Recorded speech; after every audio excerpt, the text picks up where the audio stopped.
everyone. This is update for July 3, 2024, day 861 of the war and of the date update. This is also catch up for July 1 and 2. I'm gonna, as always, I'm gonna do macroeconomic overview. Then I'm gonna discuss general political strategic developments, and then I'm gonna switch to the situation on the battlefield in Ukraine. So first, I'm gonna just look at the US because there is quite a bit of data came out, and I would say important data that probably telling us where things are starting to move in the US. So in the past, for those who viewed, I mentioned that labor market in the US job situation basically is the most critical part that effectively holds most of the West together.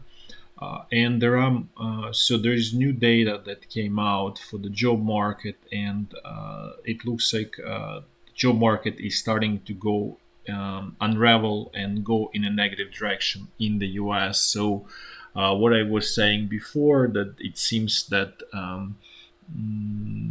the job market has peaked and going, and basically the unemployment is going to rise. It looks more and more real. It's still not 100% confirmation, but I just want to explain my reasoning why I'm saying that. So first, the initial jobless claims, both seasonally adjusted and non-seasonally adjusted, they actually almost identical, which is pretty rare. And if you compare it to the previous week, you see that it's a jump of 5,000 for seasonal adjustment, but the most staggering number and jump is actually in non-seasonally adjusted. You see it's 13,000 more people got laid off and applying for unemployment than the previous week. So this is a pretty significant move, and similar thing is happening in continuing jobless claims. What this really means is people who already being laid off and they collecting unemployment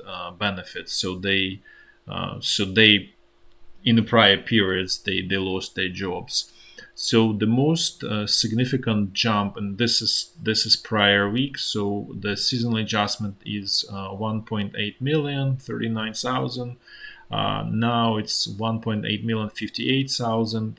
The more I would say negative and quite significantly negative move is in non-seasonal adjustment, which is 1.754, and now it's 1.823. So it's roughly 70 plus minus 69,000 people more on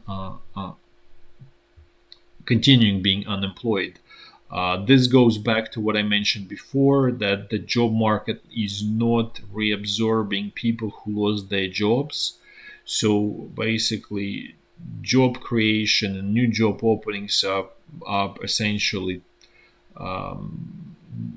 done. There is not much going on there, and so people who got laid off, they remain unemployed. For generally, this is obviously statistically speaking. This is not with reference to every person. Situation for every person is different, but generally speaking, that's a general statistical situation. Is that this number of people who are remaining unemployed is rising, and rising pretty quickly, pretty significantly, and also initial layoffs are rising as well. And specifically, I want to focus on this non-seasonally adjustment data because it's a raw data. Nobody as it says, nobody adjusted it the way they see it. It's what it is. It's the most factual numbers you can get, and it's they also the most relevant because that's actually the situation on the ground. It's not just hypothetical numbers, which is the seasonal adjustment is more sort of imaginary number versus this is actually how many people are got unemployed and how many people remain on unemployment benefits. So again, looks like U.S. job market started deteriorating, and it started deteriorating in a meaningful pace. And this sort of negative trend is accelerating and gaining momentum, which is obviously telling us that things gonna get worse. So that's one very important negative development. There is another also important negative development. It's government debt for the U.S. I think 3 days ago I was reporting that it was remaining more or less flat. Things seem to be stable now. There is a huge jump, almost of 100 plus something. Don't remember exact number, but quite significant jump in the government borrowing in the U.S., which is again seems like the things are getting out of control again, and going in the negative direction, and also the momentum is negative and pretty strong in creating more debt. This also There is also new data came out of Institute for Supply Management. There is manufacturing and service part components. There's actually also hospital, which is, I would say, important in the US from a perspective of employment, and it's net negative for the economy because it's really expense and the cost. Healthcare. Nevertheless, that is also it's a significant source of employment in the U.S. However, I just that number was not updated for June, so I'm just gonna share manufacturing and service. So both numbers are negative, as you can see, and the more concerning is that service went down from positive, which is 53.8, and for those who are not familiar with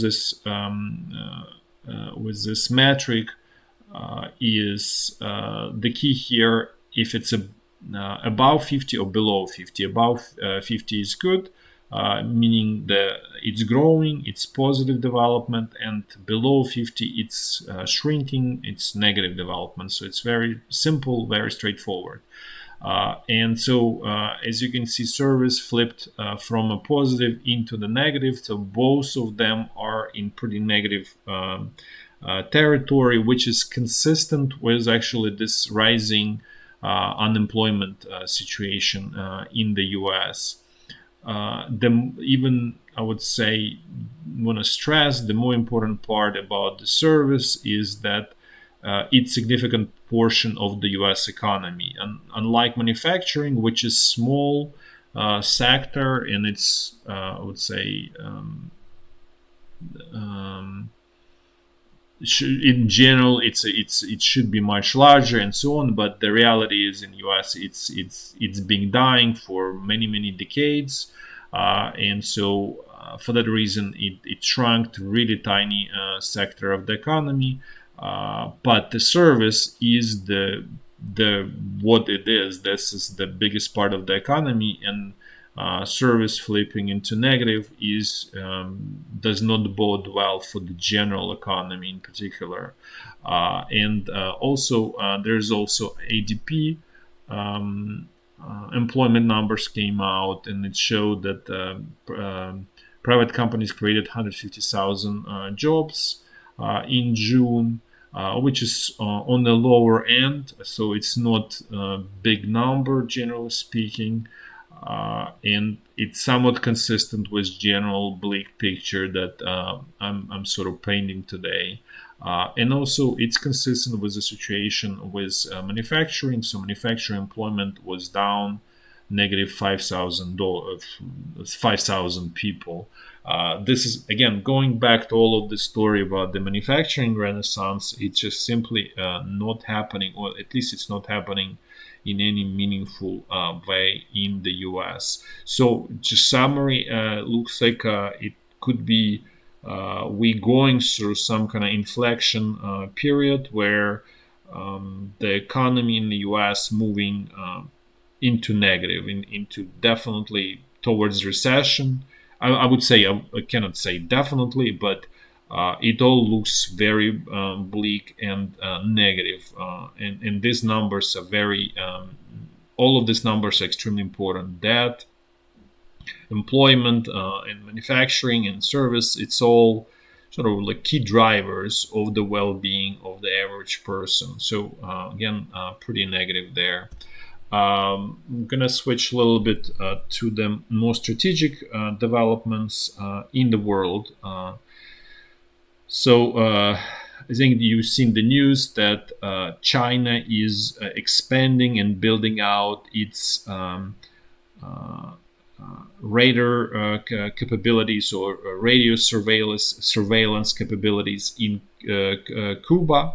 What this practically means, it means that China is probably going to be able to listen uh, to the wireless communication, so they can intercept, and they obviously try to decode and so on. So that ability is definitely gonna.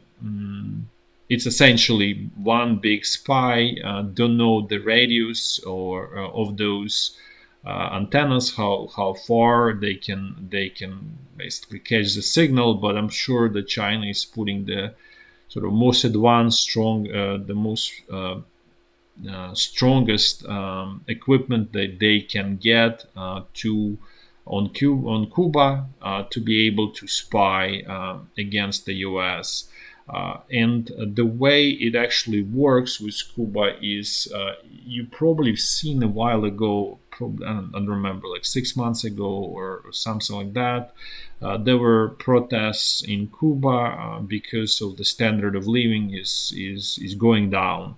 So what China is doing, they essentially supplying food to Cuban government, who then distributes that, and essentially that way they bribe. They gain not effective control over the country, but they get what they needed. Specifically, they can increase their spy installations in Cuba. So this is how it works there. Now switching a little bit to Asia, and actually this time it's a Central Asia, Kazakhstan specifically, and capital Kazakhstan, Astana. So there is a meeting on the 3rd and 4th in Astana of the leaders or presidents of countries that are part of the I think it's SHOS, Shanghai Organization for Cooperation, something like that. But the point is, more important is it's a place where a lot of the leaders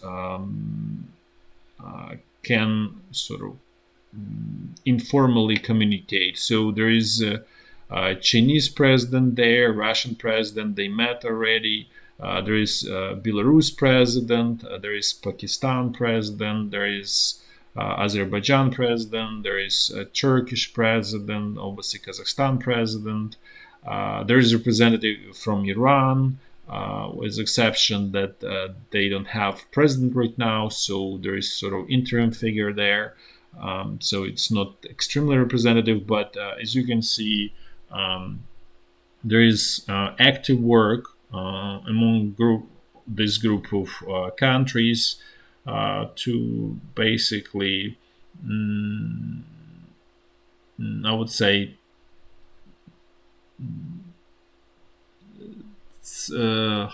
create common economic environment that is insulated from the West, and that's a key there. It's very interesting, actually, in case of Azerbaijan. Azerbaijan used to actually support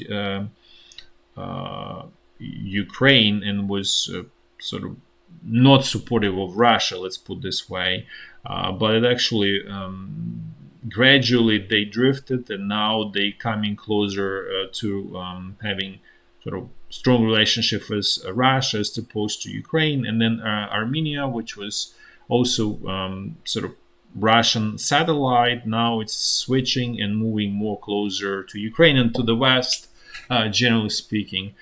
So it's actually very interesting how things are developing, and similar things are happening in Georgia. So this is all former Soviet Caucasus republics or states now, and it used to be that Ukraine had good relationship with Azerbaijan and Georgia, and then Armenia would be a sort of Russian influence country, and now it's totally flipped, and now it's Georgia and Azerbaijan having sort of more and more stronger ties with Russia, drifting towards Russia, and Armenia is drifting towards West, and Ukraine in particular.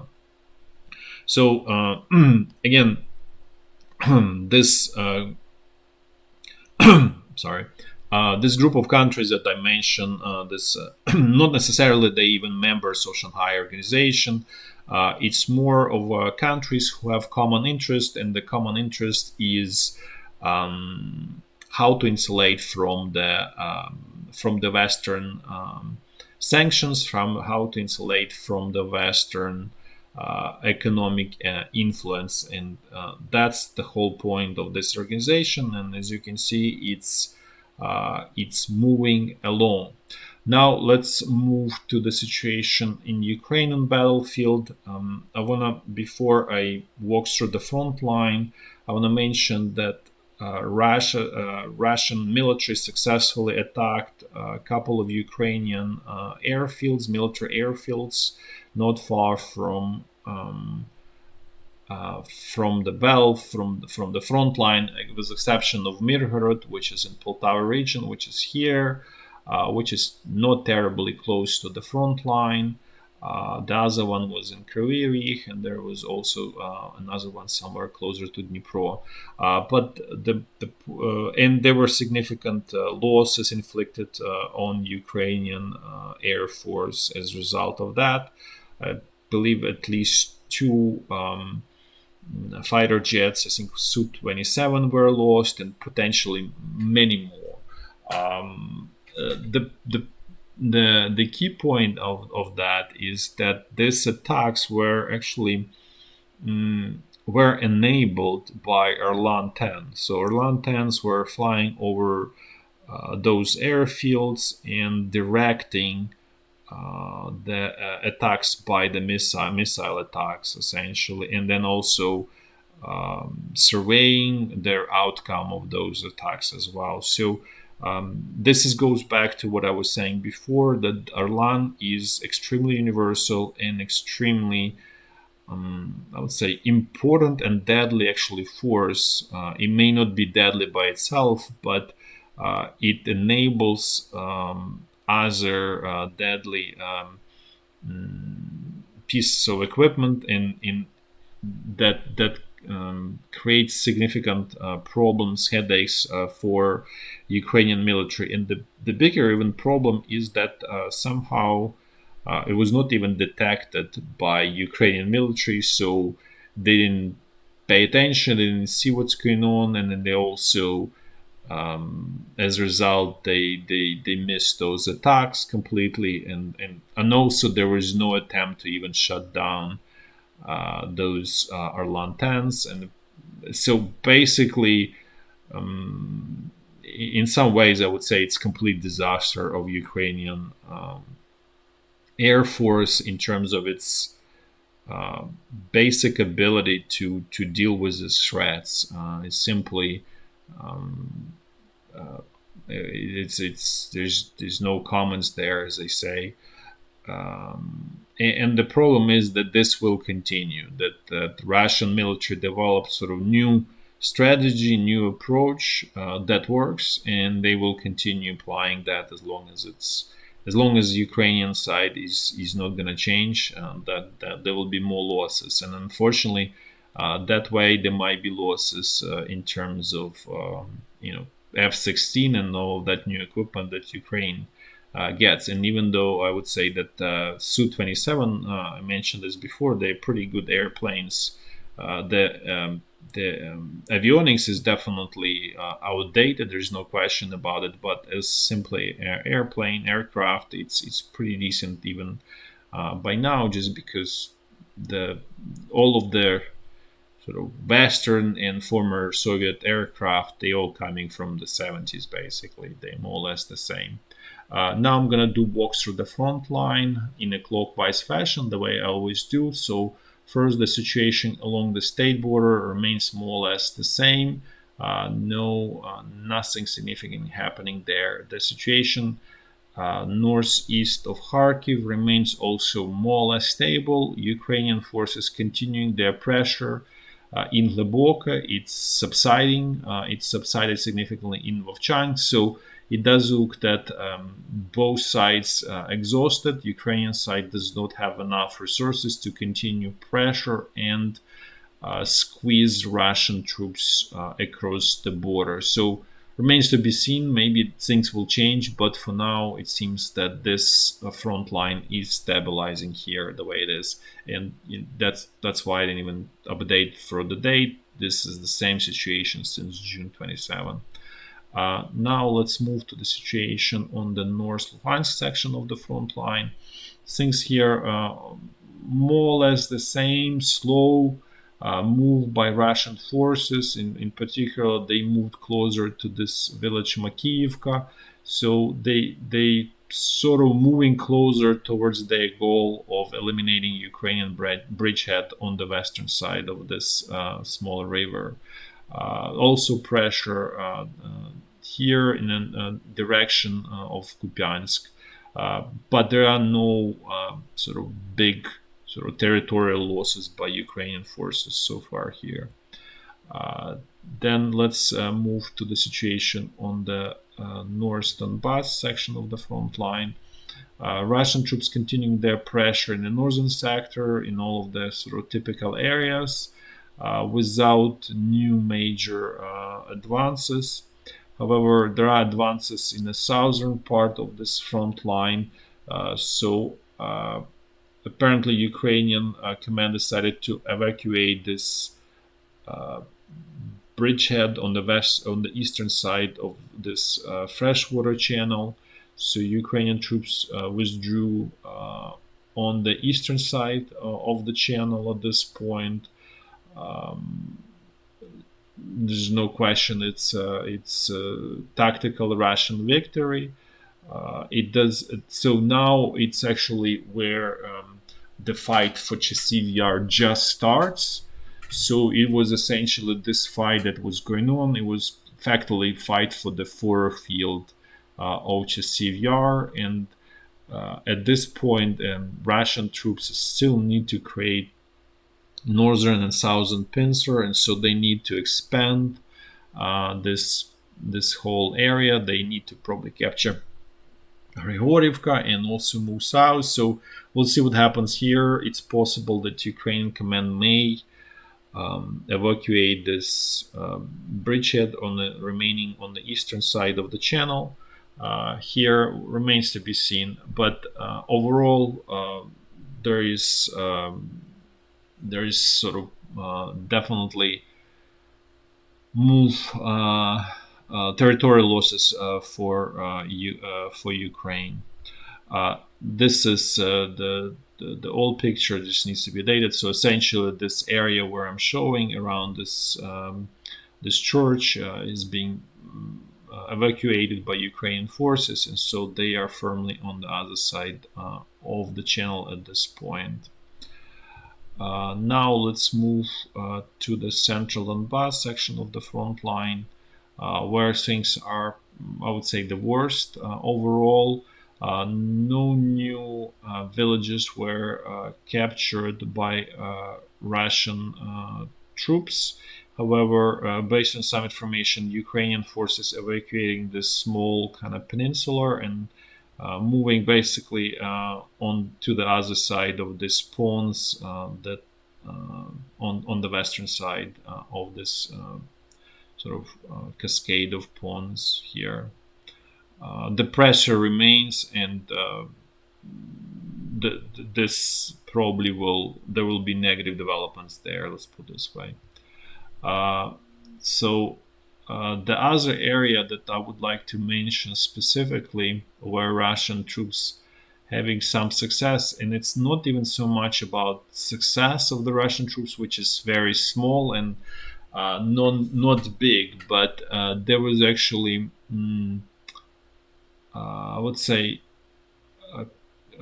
important. Well, it's not really even important, but it was kind of like a breakthrough by Russian troops south of this town, New York. So from the south, and there was quite deep penetration in Ukrainian front line. And what that really means is it's again that some unit decided to simply retreat and basically created big hole, and Russian troops simply got into that whole area and moved into the emptiness essentially. So what I'm trying to say is that that Ukrainian troops are the quality is going down, motivation is going down, and desire and ability to hold the line is going down. So from time to time, there are some collapses in some areas that open up opportunities for the Russian side. In this case, it was south of New York.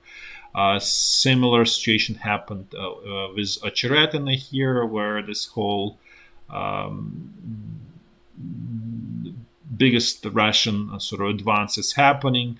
Again, there's more and more signs of problems with motivation, where small Ukrainian units are simply retreating and allowing Russian troops to advance essentially. Then, if I move a little bit south, situation in Krasnohorivka, based on Ukrainian actually reporter or journalist, is pretty bad. There is even calls to replace the commander of the brigade that's actually defending there. And it seems that the loss of Krasnohorivka is not far away. Probably another 4, 5, 6 days, and it's gonna be lost. So again, continuing negative developments for Ukraine here as well, although it's much slower than up north there. Now let's move to Zaporizhya front line. So Russian troops slowly but surely were squeezing Ukrainian forces, and they finally captured village Staromayorske. This is this area where I'm showing. So this been going on for probably a couple months. It's bit by bit, but they essentially finished capturing that village. So that village was liberated by Ukrainian forces during the summer 2023 attack. So basically, it's all of those gains are slowly being lost. Nothing major is happening in the Robotyne area. Now let's move to the situation along the Dnipro River, and things here remain more or less the same. No major moves by either side here. That's all for today. Thanks for watching. Until next time. Bye bye.